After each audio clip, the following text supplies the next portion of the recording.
Hello, welcome back to Engineering 211 Statics, and I want to pick up where we left off last time talking about moments.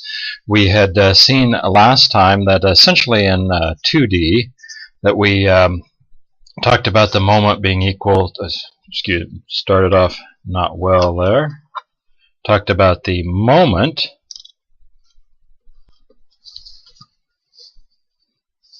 being equal to force times distance, and we knew that moment was a vector, so we would put some direction on it, whether that direction was clockwise or counterclockwise.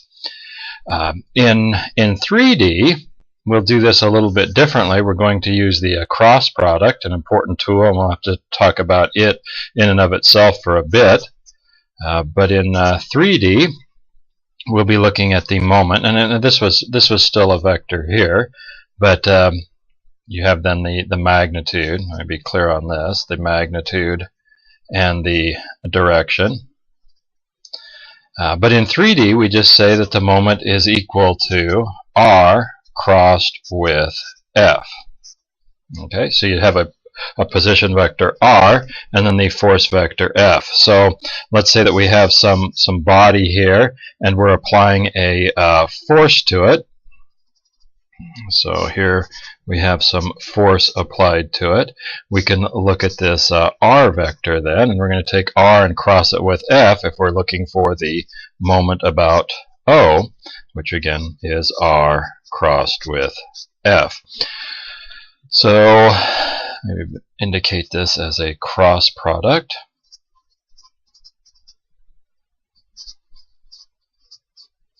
If you're studying vector calculus now, hopefully you've talked some about that. We'd probably better talk about the rules of the cross product before we get too far into this. One thing that we might want to note is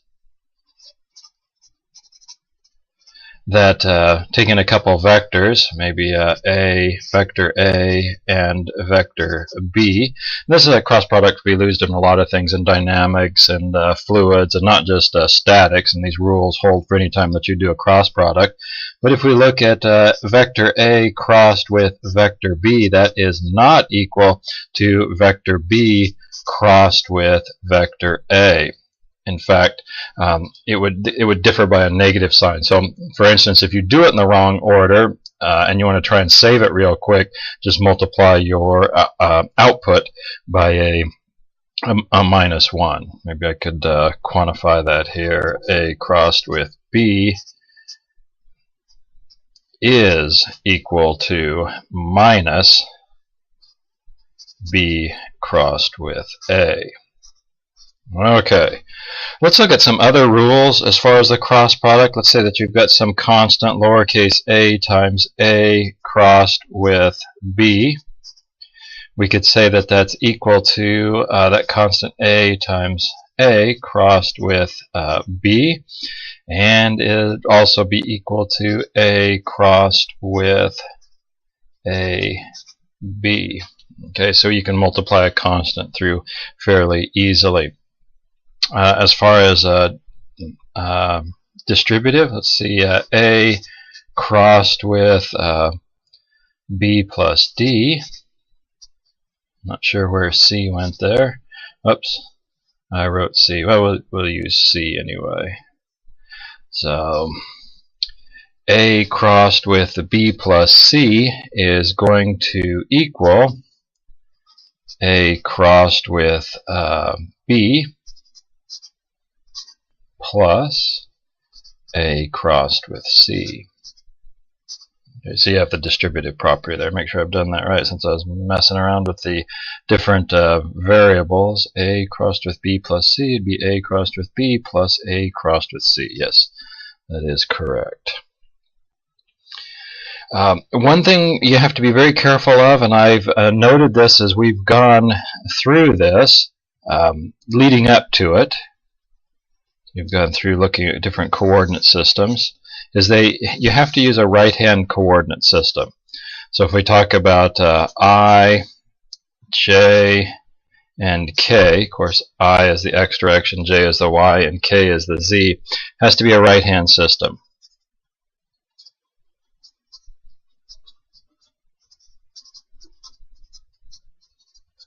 Okay, that is taking the fingers of your right hand, putting them in the x direction, and rotating them to the y direction. Your thumb is going to need to point, excuse me, point in the z direction. So from this, we could make some observations. What if I have I crossed with I? That by definition is actually 0. What if I have j crossed with k? Well, j crossed with k is going to be, if you take your fingers of your right hand, put them in the j direction, and rotate them up to the k, your thumb is pointing out of the page. That is in the I direction, so this would be I. Then what is k crossed with j? Well, from up here, we know that that would have to be equal to minus I. Can we make that work? K crossed with j, fingers in the direction of k, rotate them in the j, your thumb is pointing into the page. Indeed, it is in the minus x direction. The other thing that sometimes I'll think about doing when I look at these, and again, I guess for completeness, k crossed with k, again, is equal to 0. When you cross something with itself, you'll get 0 out of that. And like I was saying, when you look at I, j, and k, I always think of I crossed with j gives you k. Then k crossed with I gives you j. So if you go around this thing in a clockwise sense, you get a positive, whereas if you go backwards, k crossed with j, that gives you a minus I. So going around this, so to speak, is it would give you positive numbers. Going it this way, j crossed with I, that's going to give you a minus k. So however you want to do that, if you want to use a right-hand coordinate system and the right-hand rule, or if you want to think about something like that, that's fine. Well, what happens when we have a couple of vectors a and b, and we actually want to do the crossing and see what we come up with? Let's talk about that. So page number 1. And there's a lot of writing on this, so I've gone ahead and prepped some of this first so you don't have to watch me go through that. If some of the subscripts are a little small or sloppy and you're having a hard time seeing those, remember, if you go to the website and download the PDF, the website links at the bottom of the video description. You can get that. You can go get the PDF, and that should be a lot more clear. But if you take a vector and you put it in here, there's the a vector, and there's the b vector. And again, because the order is important, the order in here is important. Whatever one we have in the first position is going to go in this middle row. Whatever one is in the second position is going to go in this bottom row. And of course, we always have I, j, and k in the top. So we could write it like that, or if we want to get ready to actually do the crossing, we could show it like that. And what does that crossing look like? If you go through the math on this, this is what the math looks like. You might wonder, well, that's an odd combination of subscripts. Where did that come from? Well, I'm ready to show you that. Here's where it came from. And really, hopefully all I've done is I've reproduced this 3 different times. Because if I want to get the I values, so let me make sure I do this right. I could say for I, what are we going to have here? Well, I'm going to cross out the I column, cross out the I row, and then I'm going to say that I have AY times BZ. So I've gone this way, AY times BZ minus, now when I go this way, I subtract. Up and to the right is negative, down and to the right is positive, so minus BY times AZ. Okay, so do I get this term here? AY BZ minus BY AZ. Yep, same thing. So we're good with I. Then how about J? For J, we would have, cross out the J, cross out that, I get AX times BZ minus BX times AZ. Okay, what do I have here? AX times BZ minus AZ times BX. Usually write those in alphabetical order, so I probably should have switched those. Now you might say, well, what about this negative sign here? Or sometimes people will put a positive sign there and then factor that through, so this will become positive and that will become negative. Well, remember, for J, that this needs to be negative. Okay, where in the world did that come from? Remember, minus J. Okay, a lot of times I've recommended students on the exam, and if some people want to write minus J on their hand on the exam, is you put your little cheat sheet here. Don't do this in other people's classes, but in mine you can put minus J. Okay, so that's your cheat sheet, minus J. Where does that come from? Well, the math people will help describe that to you, but basically it's going to come from the even terms. So this is the first term, this is the second term, this is the third term. If we had the L term over here, that would be the fourth, and we would expect a minus L. Doesn't look like, it looks like an I. There's, okay, the L term. So the even terms are negative. Well, we don't usually have this over here, not that I can think of. So we end up with just only the second term, and that's why that is negative. Okay, so that'll give you something to do some research on in math too. But I always just remember minus J, and that's important because if you don't do that, you'll be off by a negative sign. And if you want to write it on your hand before you come to exam, that will help reinforce that. Well, how about K? We cross out the row with K, we cross out the column with K. And what are we going to have? AX times BY, again, positive as you go down to the right, minus as you go up and to the right, so BX times AY. And do I have the same values? AX, BY minus AY, BX. Yeah, just put them in alphabetical order there. So that's how you do that. Now, the question oftentimes comes up, can I get my calculator to do this? Most calculators will do that. Yeah, absolutely. I don't think there's any need to reinvent the wheel, but I think you should be able to do this. If someone gave you something with A's and B's and variables on an exam, could you make that work out? You should be able to do it, but do you need to do that over and over again as you go through the homework? No, I don't think you need to reinvent the wheel. You can speed it up. If you're ever doing, and our exams in here are multiple choice, so it's a little different deal, but if you're doing a write-out test, I think it really behooves you to write out what the matrix is, what you're going to be crossing. Then you can just say, put in calculator, here's the answer. Okay, so if you got the right values going in, you should get the right values going out. If this is right and your answer is wrong, we probably figure you mistyped something into your calculator. If, however, this is wrong, then that explains why your answer is wrong. So if you use your calculator, make sure that you still document things, but there's nothing wrong with speeding up the process using your calculator. Now, there's other ways of doing this. I've seen people repeat the first two columns and things like that. That's fine, but this is probably the most common way that I've seen, and actually the way that I do it. Well, let's go on and try a problem, and we're going to pick a problem that's hopefully easy enough we can do it both ways. I'm going to try it with a scalar approach and get an answer, and then we'll try it again with a vector approach, and hopefully we get the same answer. And then we'll move into problems that are probably going to be tricky enough that we want to really use a vector approach. So we're back and we've got our monkey wrench here. I guess it's a metric monkey wrench since we've got metric numbers here. That's always a joke, whether it's a metric adjustable wrench or a American adjustable wrench. But anyway, or I should say a standard or SAE. But what do we have here? We've got 200 millimeters, and I think I'll change this. Let's just say 0.2 meters, and 30 millimeters. I think I'll change this to 0.03 meters. And we're finding the moment about the center of that nut or bolt. And we've got a force apply of 250 newtons at an angle of 15 degrees from the vertical. So with Varignon's theorem, so this is going to be our 2D solution, if you will.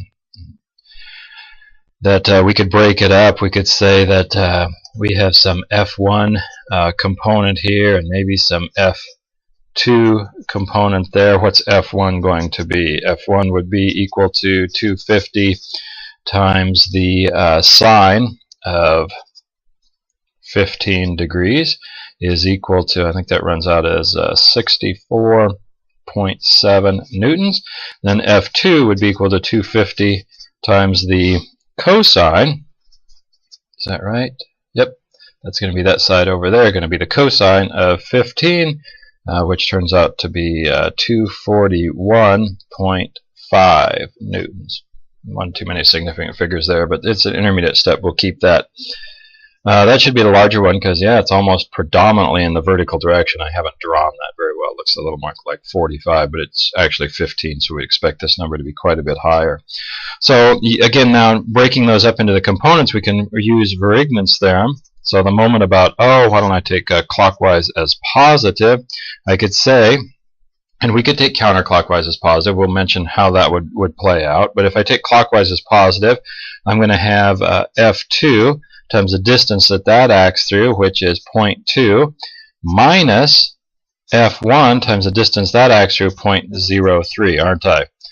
Okay, so you've got this F2. It tends to rotate. If you put your finger down here, this F2 is going to rotate this whole thing like that. It's going to rotate it clockwise, whereas this F1, it's back over here. It's going to rotate this thing counterclockwise, isn't it? Okay, or have a tendency to. So we've got those two. Now, let me run through the numbers here. You put the numbers into this, substitute these into there, and you will come up with 48.3 minus 1.9, which gives you 46.4. That would be Newton meters. And because that's a positive number, and we took clockwise as positive, we could say then that it's 46.4 Newton meters clockwise. So that would be our proper answer. Reasonable significant figures. We've got the units and we've got the direction. We've got a magnitude and a direction. Now, what if we had taken counterclockwise as positive? Well, we would have a negative sign here and a positive sign here, and our net answer would be negative, indicating that it's opposite of that. Okay, so whether you start out with clockwise as positive or start out with counterclockwise as positive, you're going to get the same answer. I mean, for instance, let me just do this real fast. This is an important point. So let's say counterclockwise was positive. You would have said the moment about O was equal to then minus F2 times 0.2 plus F1 times 0.03. Is that right? That's positive. That's negative. So you would come up with an answer of minus 46.4 Newton meters. Okay, indicating that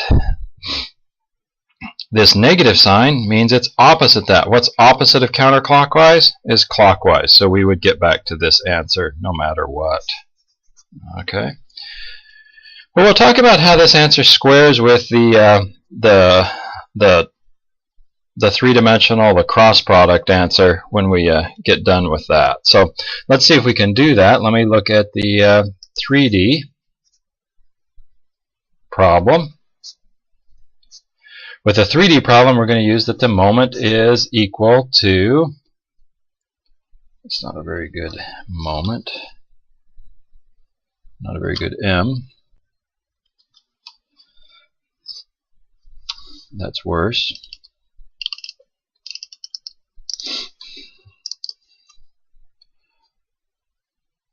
Okay, we're going to have that the moment is equal to R crossed with F. And when we see that the order of the crossing is important, then the order of this becomes important. You always want to have R cross F. So a lot of times when people write the moment over here, and they're talking about it in a scalar form, they'll talk about F times D. Sometimes they will get in the habit of saying, well, it's really D times F. So they get in the habit of always putting that distance or that position vector first. You can do that if you want to. So we need to come up with our R vector. What is that? Well, we're going to go from O to where that force is applied. So that's our R vector. And we'll see that we could actually look at any place on the line of application. We could have the R vector go from here up to there. We could have it go from here to there if we wanted to, and really get the same answer. And I don't want to clutter up this problem with that. We'll work a problem where that is a little easier to see and a little more obvious, but that's an important point. So if I take R going from this O point up to here, I could say that that's really just equal to 0.2 in the I direction plus 0.03 in the J direction. Is that right? 0.2 in the X. Guess I should better define X and Y. So if I take X this way and Y that way, the right-hand system, where's Z? Z's out of the page, isn't it? Okay. Is that right hand? Yep. That's a right-hand coordinate system.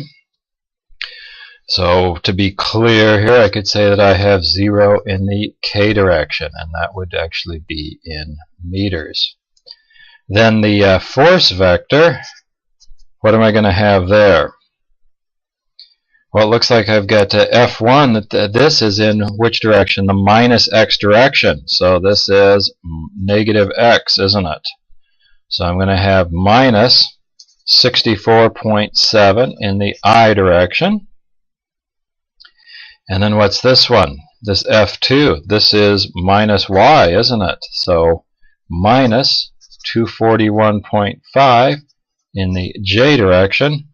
And if we wanted to be consistent, we could say 0 in the K direction, and that would be newtons. So the X piece is negative, the Y piece is negative. We've got that. So now we can say that the moment about, this is a general equation here. And our specific equation, the moment about O, would be equal to R crossed with F. So what's that look like? Should look something like this. I, J, K, and then I'm going to have 0.2, 0.03, 0, minus 64.7, minus 241.5, and then 0. Okay? And you could go through crossing this by hand. You could, if you wanted to, use the different tools. I guess we could zip through this fairly quickly. When you cross out the I, what are we going to have for I? You cross out this and you have 0.03 times 0 minus a minus 241.5 times 0. You get 0, don't you? 0 in the I direction. What about for J?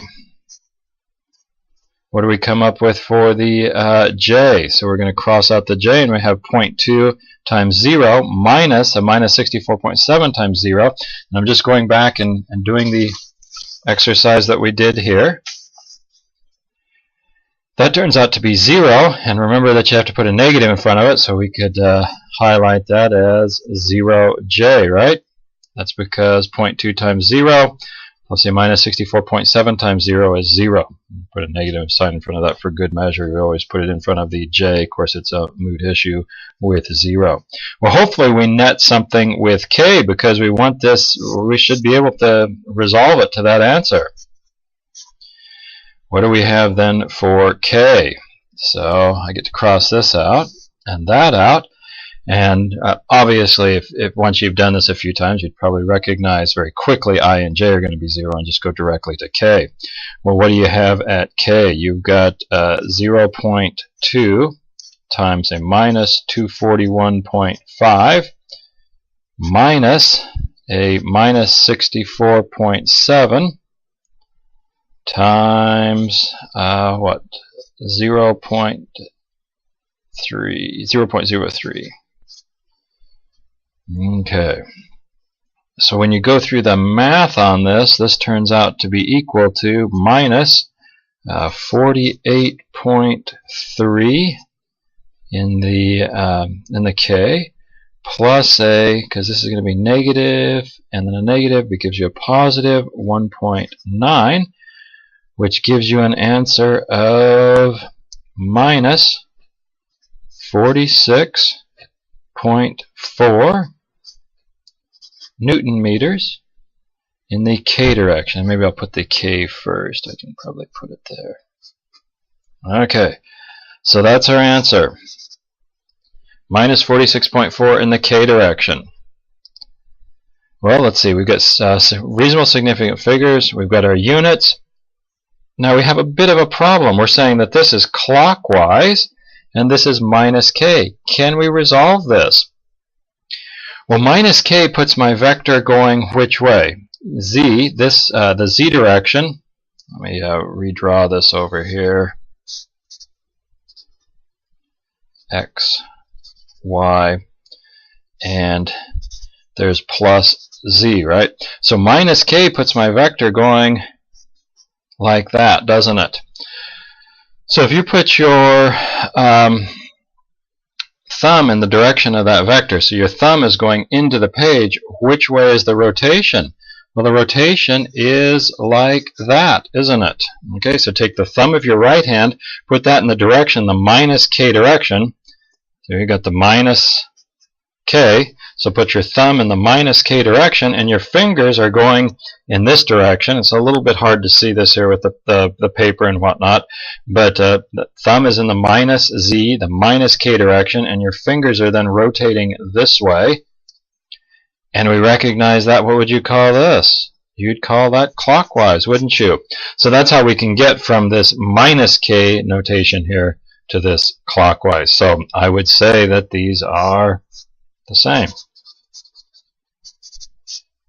Okay, and it's good to be able to go between those. It's also good to take a fairly simple problem like this and attack it both ways so that we can make sure that our moment technique here works. Well, again, I encourage you to practice with these. Let's see where we go from here.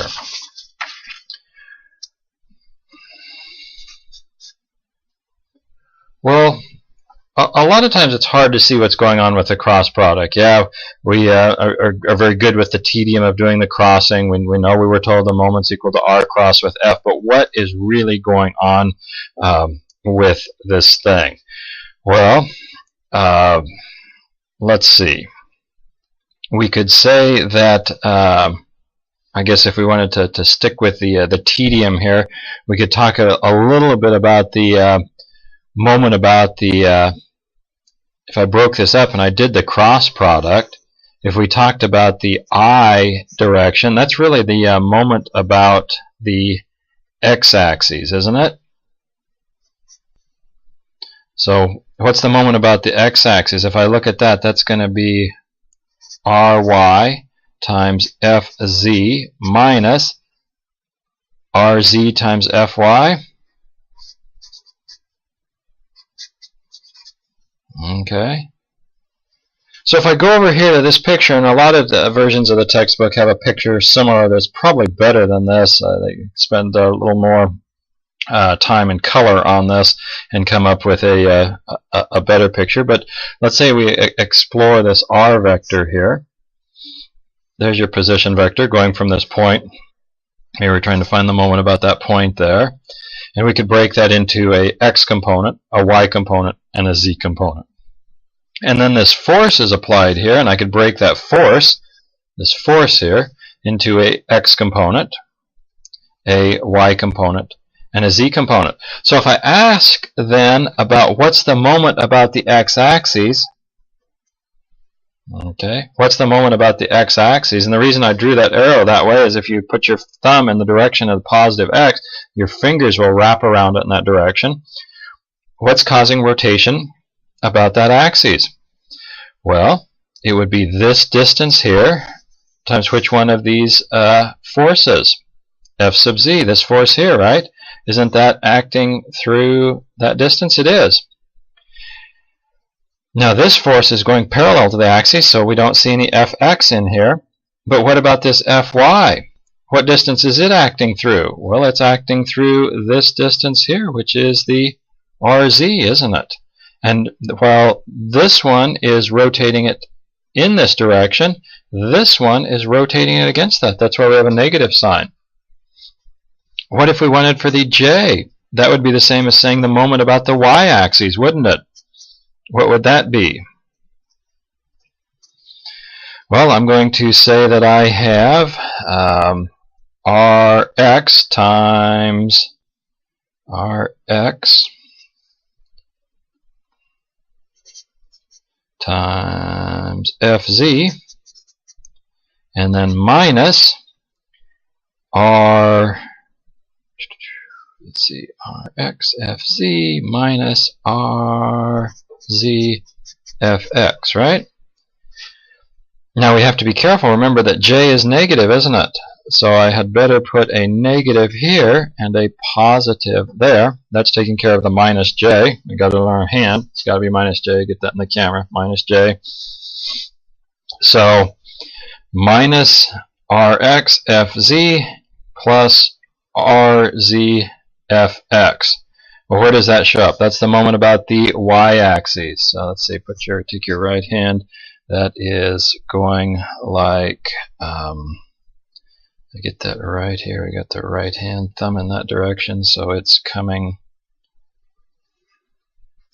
like that, isn't it?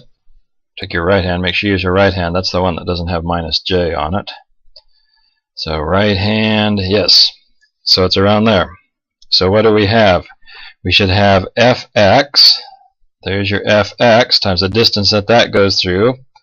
Rz, that's going in this direction. And what's going against it? What would be going against it would be this f sub z times this Rx. Yeah, that works. So we could finish this up if we wanted to with, of course, k. So we'd be looking at the moment about the z-axis. I'm using the eraser a lot today. Moment about the z-axis. So moment about the z-axis is going to be what? Well, and if I look at these, I can cross these out, cross those out. I'm going to have Rx times Fy minus Ry times Fx.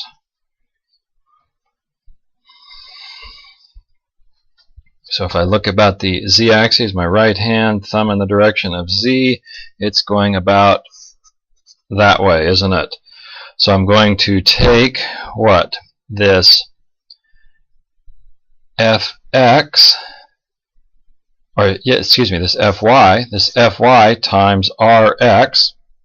That's going to tend to this force here over this distance is going to rotate it in the positive direction, and then what do I have? I have this fx here acting through this distance ry. Okay. This distance here, that would be the same distance from the, if you look at the line of action of this force, that's essentially that distance back there, isn't it?